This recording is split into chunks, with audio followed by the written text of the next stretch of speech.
1 matin. C'est l'heure du zapping politique, comme chaque matin sur Europe 1. Bonjour Dimitri Vernet. Bonjour à tous. Le président Emmanuel Macron a atterri ce matin à Tel Aviv pour porter la voix française dans ce conflit entre les terroristes du Hamas et Israël. Une position claire soutenant Israël, la Palestine, mais sûrement pas le Hamas, comme l'a expliqué hier à l'Assemblée la première ministre Elisabeth Borne. Les Palestiniens ne sont pas le Hamas n'est pas le peuple palestinien.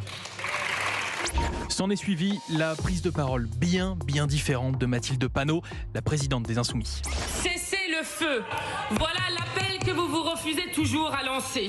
Une tirade renvoyant, comme toujours, dos à dos le Hamas et l'armée israélienne, coupée au bout de 10 minutes par la présidente de l'Assemblée, Yael Braun-Pivet. Auquel nous vous appelons. Voici ces mots inspirés. Merci beaucoup. Vous avez terminé votre temps de parole. Je vous remercie de bien vouloir quitter la tribune. Ouf, enfin merci. Moi je l'ai écouté en entier. Pour vous résumer, Mathilde Panot n'a fait que demander un cessez-le-feu entre Israël et le Hamas. Marine Le Pen a tenu à lui répondre. On ne demande pas à des terroristes de cesser le feu, mais de déposer les armes et de libérer les otages, c'est tout. Propos appuyés ce matin sur Europe 1 par Jonathan Arfi, le président du CRIF, le Conseil représentatif des institutions juives de France. Qui aurait osé demander à la France un cessez-le-feu lorsque nous combattions l'État islamique après le 13 novembre? Personne, et heureusement. Les Israéliens ne sont pas en guerre avec les Palestiniens, ils sont en guerre avec le Hamas. Les Insoumis sont donc bien isolés, surtout depuis le nouveau dérapage de Jean-Luc Mélenchon avant-hier, expliquant que Yael Braun-Pivet, en déplacement en Israël ce week-end, campait à Tel Aviv, encourageait les massacres à Gaza. Fin de citation. Condamnation immédiate du député macroniste Mathieu Lefebvre, qui faisait partie de cette délégation française avec la présidente de l'Assemblée. Nous n'y sommes pas allés camper, ainsi que l'a dit M. Mélenchon depuis les profondeurs antisémites abjectes de l'histoire. Un tweet condamné par tous, mais pas par les sbires de Jean-Luc Mélenchon qui ont fait le tour des plateaux hier pour réciter la poésie écrite par leur gourou, comme si dans leur playlist musicale il n'y avait que ce titre de Jodassin. Et si tu n'existais pas, dis-moi pourquoi j'existerais. Écoutez le député insoumis David Guiraud sur BFM.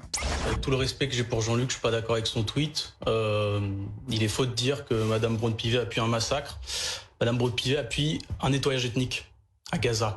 Mais attendez, ce n'est pas tout. Antoine Léaumont a été encore plus clair sur LCP. Moi, j'ai des paroles pour qualifier de barbares, de brutaux, d'inacceptables les actes du Hamas. Et de terroristes, monsieur Léaumont ? Non. Non. Et bien donc là, on est clairement plus sûr de l'ambiguïté. Et si tu n'existais pas. Bref.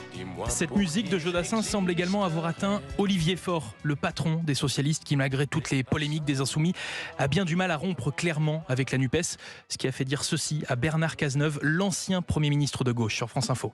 Le premier secrétaire du Parti socialiste dit... J'ai peur que ce soit le dernier secrétaire. Autrement vont les choses. Ah. Oh la punchline. Dis donc, elle est pas mal celle-là. Elle est pas mal. C'est marrant, moi j'avais, comment s'appelle-t-il? Son nom m'échappe au moment où je m'apprête à parler de lui. À qui pensez-vous? Je veux être utile, vous savez. Julien Clerc, voilà, Julien Clerc. Voilà, à propos d'Emmanuel Macron, je n'ai pas osé mettre ça en préambule d'Europe 1 matin en me disant que c'était peut-être un peu décalé, déplacé ce matin, mais voilà, peut-être utile, c'est le mot du jour, incontestablement. Merci beaucoup Dimitri Vernet, votre zapping politique. Chaque matin, non, demain c'est Charlotte Dornelas qui sera à votre poste. 8h55 sur Europe 1.